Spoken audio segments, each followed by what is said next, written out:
Assalamualaikum warahmatullahi wabarakatuh. Jumpa lagi di podcast cerita horor. Pada kesempatan podcast kali ini, saya akan membawakan cerita dari pemilik akun Twitter Monly dengan judul Pengalaman Mengerikan di Gunung Lawu. Sebelum memasuki ke cerita, jangan lupa subscribe, nyalakan lonceng notifikasi, dan share video ini ke teman-teman kalian. Seperti apa ceritanya? Mari kita simak sama-sama.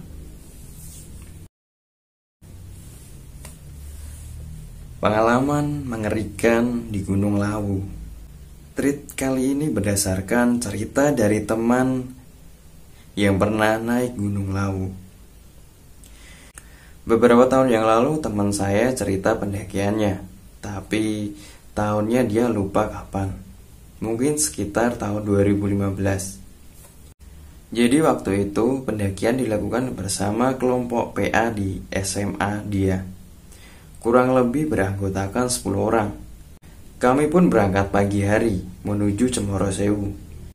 Mulai dari sini ceritanya pindah sudut pandang jadi kami saja, biar mudah dimengerti. Waktu menunjukkan pukul 16 waktu Indonesia Barat.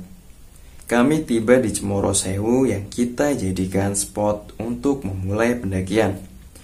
Karena trek ini medannya tidak terlalu berat untuk pemula dibanding trek yang lain. Malam itu kita menginap di Cemoro Sewu dikarenakan senter yang kita bawa terjadi masalah. Parahnya, tidak semua anggota membawa alat penerangan ini. Padahal sangat penting untuk melakukan pendakian pada malam hari, apalagi untuk naik gunung. Niat untuk naik ke puncak lebih awal akhirnya pupus. Harapannya kita di pagi hari sudah mendirikan tenda, karena tidak jarang pendakian Gunung Lawu penuh, yang akhirnya kita tidak kebagian tempat mendirikan tenda. Tapi karena ada masalah, jadi kita mengurungkan niat itu.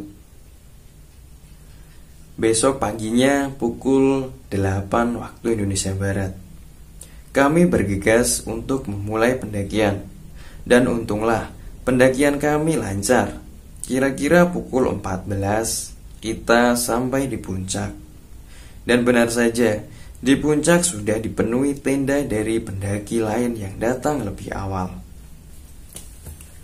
Setelah kita muter-muter untuk mencari spot mendirikan tenda, akhirnya kita memutuskan mendirikan tenda tempat yang tergolong fatal untuk mendirikan tenda.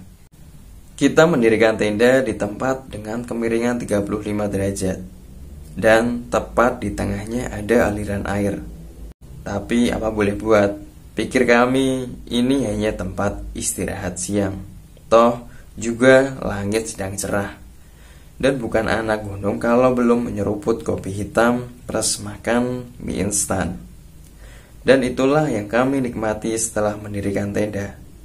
Beberapa teman lain asik selfie dan ada juga yang rebahan. Setelah pukul 16 waktu Indonesia Barat, hal yang tak diinginkan datang. Tiba-tiba saja datang kabut tebal dan petir yang ikut meramaikan dingin sore itu. Tak lama kemudian hujan turun dengan derasnya. Kami berlarian ke arah tenda dan bergegas barang yang tidak tahan air. Dan seketika itu juga air bah mulai menerjang kami tepat di tengah-tengah tenda. Alhasil tenda kami pun roboh dan beberapa barang pun ikut terseret air. Langkah emergensi ala anak gunung pun dilakukan.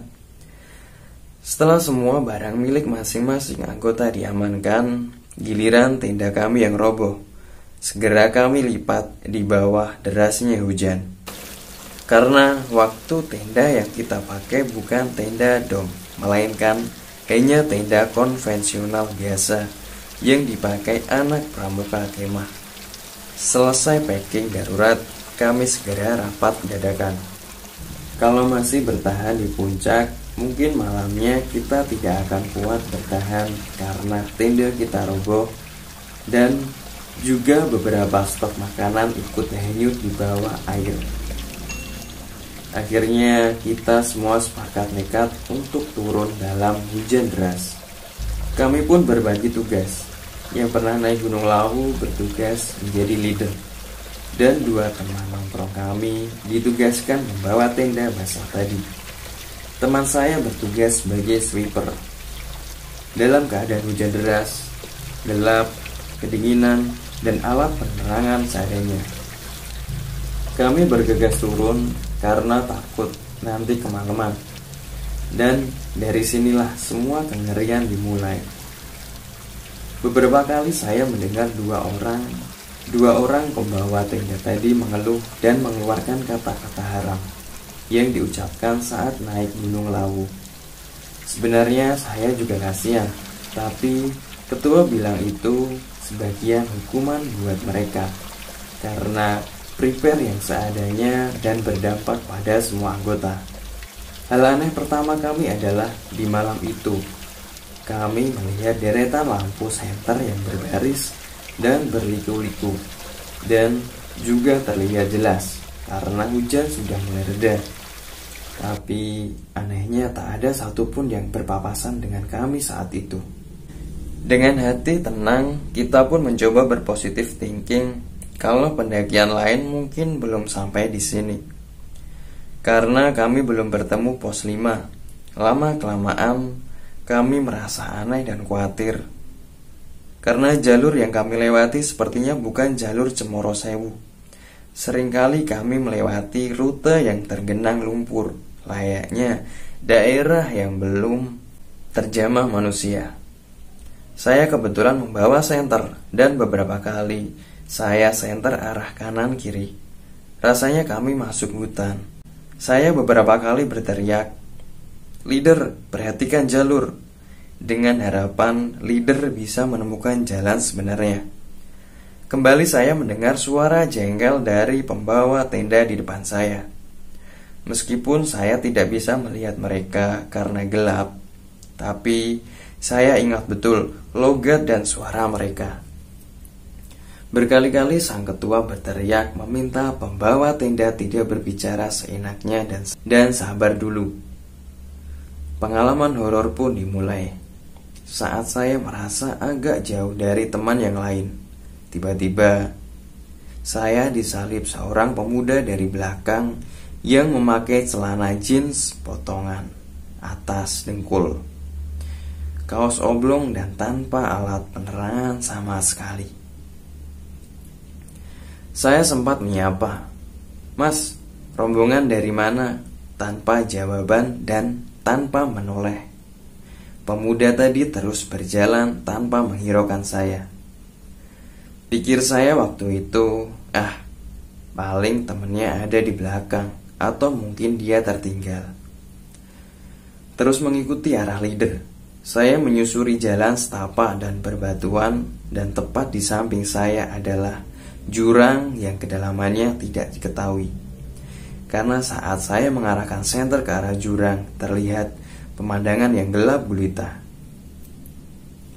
Tiba-tiba saya melewati sekelompok orang duduk tepat di atas batu besar yang kurang jelas bentuknya.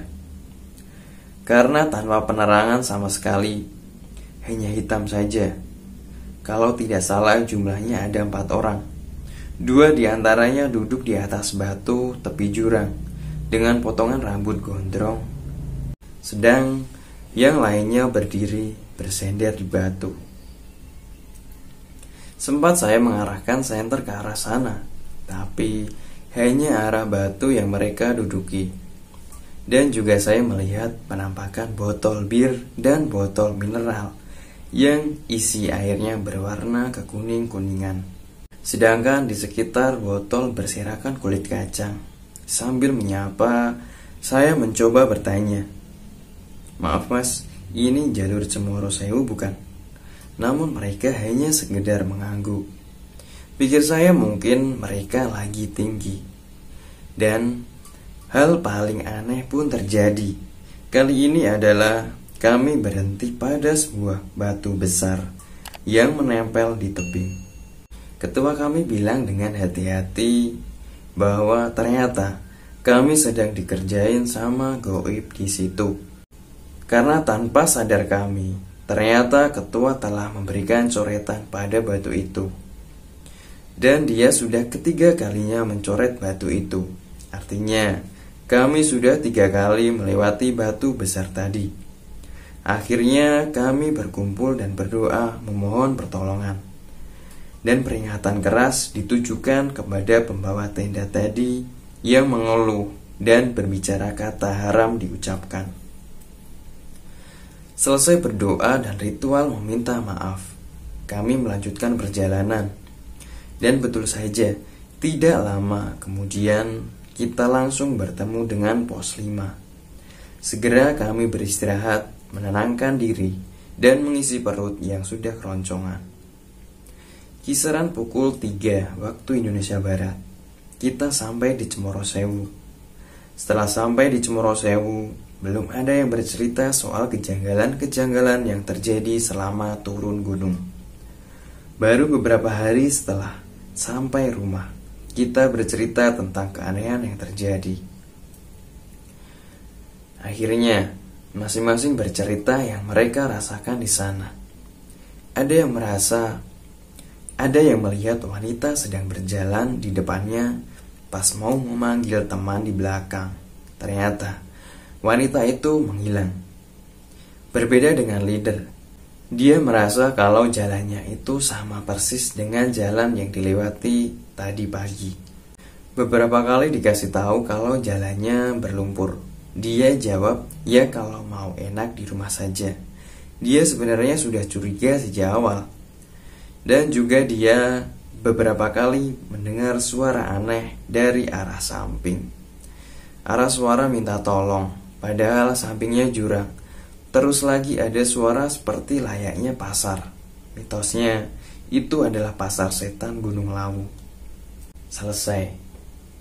Untuk pesan dari pencerita, jikalau akan naik gunung, jagalah pikiran dan perkataan, dan juga kebersihan lingkungan gunung. Tidak lupa harus menyiapkan mental, fisik, dan perbekalan yang dibawa. Sekian cerita Gunung Lawu. Jangan lupa subscribe, nyalakan lonceng notifikasi untuk mendapatkan update terbaru dari cerita horor. Sekian dari saya. Wassalamualaikum warahmatullahi wabarakatuh.